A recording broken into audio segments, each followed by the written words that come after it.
I'm Kelly Smith. And I'm Ali Jabri, and welcome to this week's I Love Chile TV's weekly news broadcast.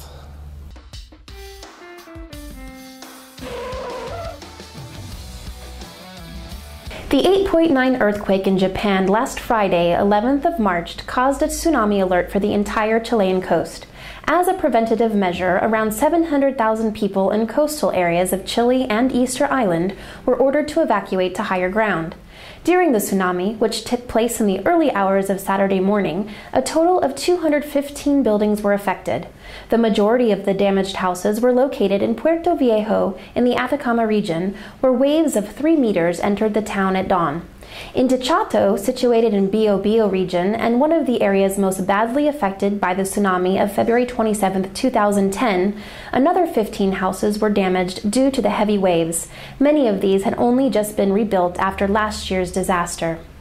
On Saturday morning, President Piñera announced the suspension of the emergency situation, claiming that Chile is now much more prepared for natural disasters than it was a year ago. As of Tuesday, all but one of the Chileans in Japan at the time of the earthquake have been located. Chile's Foreign Minister Alfredo Morano announced that of 132 Chileans staying in the country, 109 had made contact and were safe and in good health. A further 23 remained to report back. Only one Chilean had not established contact, who was possibly living in Sendai, the site of the quake's epicenter. Following the Vatican's verdict that found ex-priest Father Fernando Caradima guilty of sexual abuse of minors, the Appeal Court of Santiago has now decided to reopen the case. The original criminal investigation has since been considered incomplete, with many outstanding accusations and inquiries. In January, the priest was sanctioned by the Vatican and ordered to withdraw to a life of penance and prayer, as well as to avoid contact with members of his former El Bosque parish in Providencia.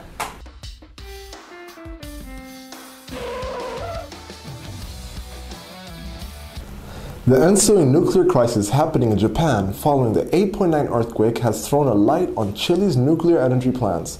Earlier this week, Minister of Energy and Mining Lawrence Goulburn declared that Chile has no ongoing nuclear program and no plan to establish nuclear centers. However, Chile has already signed an agreement of cooperation with France that aims to exchange information and train professionals that are needed to operate experimental reactors, of which there are already 2 in Chile. Furthermore, during Barack Obama's visit to Chile next week, it is expected that he and President Piñera will sign a memorandum of understanding on nuclear energy. Last Friday, the 11th of March, Sebastián Piñera and his government celebrated their first anniversary in office. Much like the administration's first year, the day was overshadowed by an earthquake and tsunami. Nevertheless, Piñera judged his first year as very fertile and solid, with one of the main tasks being the process of reconstruction in the areas most affected by last February's disaster. The president also stated that they had made substantial progress to further reforms in education, housing, health, and public works.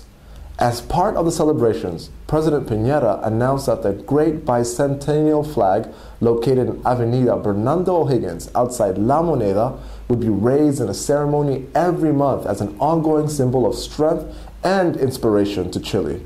Giant flags would also be installed in every region of the country to remind people of the pride they have in their history and hope for the future.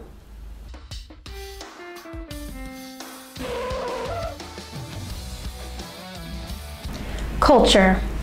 During the month of March, as part of International Women's Day, Londres 38 is remembering the women who were executed or made to disappear in the building during the early years of the dictatorship. Londres 38 in Santiago Centro was used as a detention center by the military junta and is now a memory space to remember its victims. Special guided tours will be taking place throughout the month to acknowledge the plight of the 3 women, 2 of whom were pregnant, who were detained in the building. Visits take place Tuesday to Friday at 12 and 4 p.m. The much-loved musical The Man of La Mancha returns to Chile for 2 exclusive performances at Santiago's Municipal Theater on the 19th and 20th of March.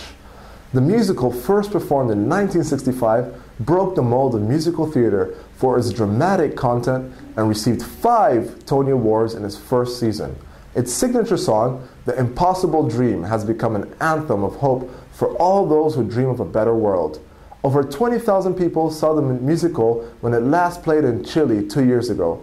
So don't miss out on this must-see piece of theater. A new photography exhibition called Indelible Images records the first days after the military coup d'etat in 1973. The photographs taken by celebrated Dutch photographer Cohen Wessing were described by Interior Minister Rodrigo Henspeter as graphic evidence of a time that no one should ever forget. The exhibition is open to the public at the Gabriela Mistral Cultural Center until April 30th.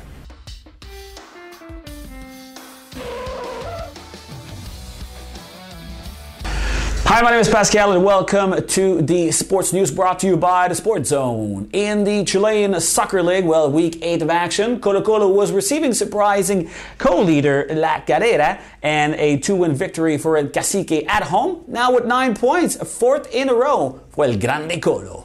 Also, La Católica co-leader, great victory of 2-0 against Nublense in San Carlos de Apoquindo. And another great team coming up in 3rd position now, O'Higgins, who scored a great victory of 3-2 against Cobreloa, their 4th in a row for the Blue Shirts.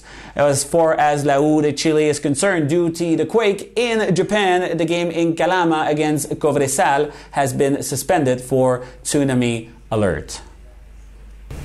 And if we look at the standing after 8 weeks in the Chilean Soccer League, La Católica still on top of the league with 19 points, followed by Unión de la Carrera with 16, and in 3rd position, O'Higgins with 15 points and a match in hand. In Copa Libertadores, defending Chilean champion La Universidad Católica lost surprisingly against Caracas from Venezuela by the score of 3-1. Also, Chilean team in action in Group 4, Unión Española, surprised a superior side in Vélez Sarsfield from Buenos Aires by the score of 2-1. After 3 games in the Group 4, Caracas on top with 6 points, followed by La Católica and Unión Española with 4 points each, and in last, and surprisingly, Vélez Sarsfield were at 3 points. This week, action in Copa Libertadores Group 5, Colo-Colo will receive Brazilian side Santo en el Monumental in order to increase their lead on top of the group. International football, it was the kickoff this week of the South American Under-17 Football Championship held in Ecuador from March 12th till April the 9th. Chile drew at 2 against Colombia in their game opener, and a victory for Brazil in Group B. As for Group A, Argentina and Ecuador victorious also in their game opener. This week, La Roja will face Brazil in the Game 2 of the group phase of this South American Under-17 Championship. That's it for the sports news this week. We'll see you next time.